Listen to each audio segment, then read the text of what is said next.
வணக்கம் நண்பர்களே. கத்தாரில் ஒர்க் பண்ணக்கூடிய ஒவ்வொரு தொழிலாளர்களுமே இதை வந்து கட்டாயம் இதை பாருங்கள், பகிருங்க.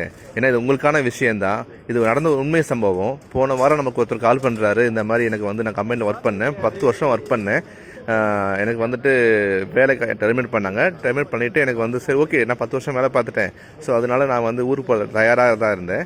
அவங்க 1 மாதம் நோட்டீஸ் பீரியட் கொடுத்தாங்க. நோட்டீஸ் பீரியட் கொடுத்தாங்கன்னா அமௌண்ட் கொடுக்கல. அந்த நோட்டீஸ் பீரியடில் வந்துட்டு அவங்க வந்து எக்ஸ்ட்ரா அந்த பணம் தருவாங்க டெர்மினேட் பண்ணதுனால.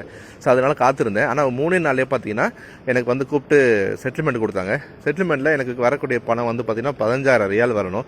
அவங்க கொடுத்தது 7,000 ரியால் தான் கொடுத்தாங்க. சரி கொடுத்துட்டு அடுத்தது டிக்கெட் வந்து நைட்டு 8 மணிக்கு போட்டு 5 மணிக்கு எனக்கு செட்டில்மெண்ட் தராங்க.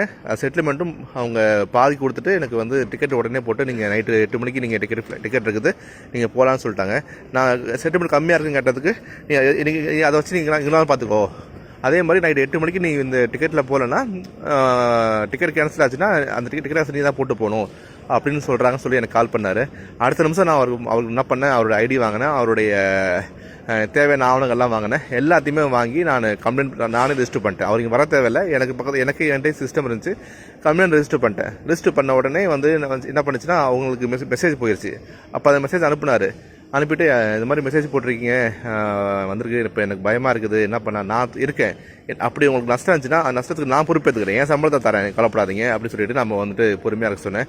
சார் 3 மாதம் ஆகும், 4 மாதம் ஆகும் சொல்கிறாங்களே, அப்படிலாம் பைத்தியக்காரத்தனமாக நம்ம தமிழ்நாடுக்கு வந்து சொல்லியே வந்து யாருமே வந்து ஒரு கோர்ட்டுக்கு போக முடியாத அளவுக்கு பண்ணி வச்சிருக்காங்க. இப்படி அப்படிலாம் கிடையவே கிடையாது. அதுலேருந்து 7 நாளில் வந்துச்சு. புரியுதுங்களா? இப்போ நடந்ததுங்க ஒரு வாரத்தில். இப்போ நேற்று என்ன நடந்துச்சுன்னா, நேற்று அந்த பார்ட்டி போத் பார்ட்டிக்கு கூப்பிட்டாங்க. போத் பார்ட்டி கூப்பிடும்போது நானும் கூட போயிருந்தேன். ஸோ என்ன நடந்துச்சுன்னா கூப்பிட்டு வச்சு எப்படி இந்த மாதிரி நீ காசு கம்மியாக கொடுத்த, அவர் ஒர்க் பண்ண ஒரு வருஷத்துக்கு 21 நாள் சம்பளம் கொடுக்கணுங்க. பொதுவாக புரிஞ்சுக்குவாங்க. கிராஜுவேட் அப்படின்ட்டு வந்து பார்த்தீங்கன்னா ஒரு வருஷத்துக்கு 21 நாள் அந்த நோட்டீஸ் பீரியட் கொடுத்தாங்களே, அந்த 10 வருஷம் வேலை பார்த்தா அந்த இது டெர்மினேட் பண்ணதுனால 1 மாதத்தில் அந்த நோட்டீஸ் பீரியட் பணம். அது மட்டும் இல்லாமல் அவருக்கு வந்துட்டு பெண்டிங் இந்த லீவ் சேலரி, ஸோ அந்த மாதிரி எல்லா இதையும் போட்டு பார்த்தீங்கன்னா 15,000 கிடையாது, 17,500 வந்துச்சு. இந்த மாதிரி பண்ணதுனால 2,000 வந்துட்டு எக்ஸ்ட்ரா வந்துட்டு அந்த ஒரு வாரம் வந்து இப்போ சும்மா இருந்தால அதுக்கு 2,000 வந்துட்டு ஃபைன் போட்டதில் மட்டும் இல்லாமல் அந்த கம்பெனி வார்ன் பண்ணாங்க. ஸோ இந்த மாதிரி தகவல், இந்த மாதிரி இன்னொரு விஷயம் இன்னொரு தடவை வந்து எனக்கு வந்து புகார் வந்துச்சுன்னா நிச்சயமாக உங்களுடைய அந்த இது கம்பெனியோட இது க்ளோஸ் பண்ணி விட்ருவோம் அப்படின்னு சொல்லி மிரட்டி அனுப்பிச்சி விட்டாங்க.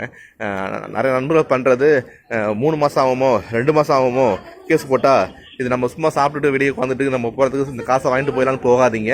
ஒரே வாரத்துலேயே முடிஞ்சு அவர் இப்போ இன்றைக்கி போகிறார் இன்னைக்கு. ஓகே, இதை வந்து கண்டிப்பாக வாட்ச் பண்ணுங்கள், யாரும் பயப்படாதீங்க. என் நம்பர் வந்து இதில் இருக்குது, என்னோடய ப்ரொஃபைலில் இருக்குது. தயவு செய்து வந்து கத்தாரில் எந்த பிரச்சனை இருந்தாலும், உங்களுக்கு லேபர் பிரச்சனை இருந்தாலும் நான் வந்து நிற்கிறேன் உங்களுக்கு, நீங்கள் கவலைப்படாதீங்க. தேங்க்யூ.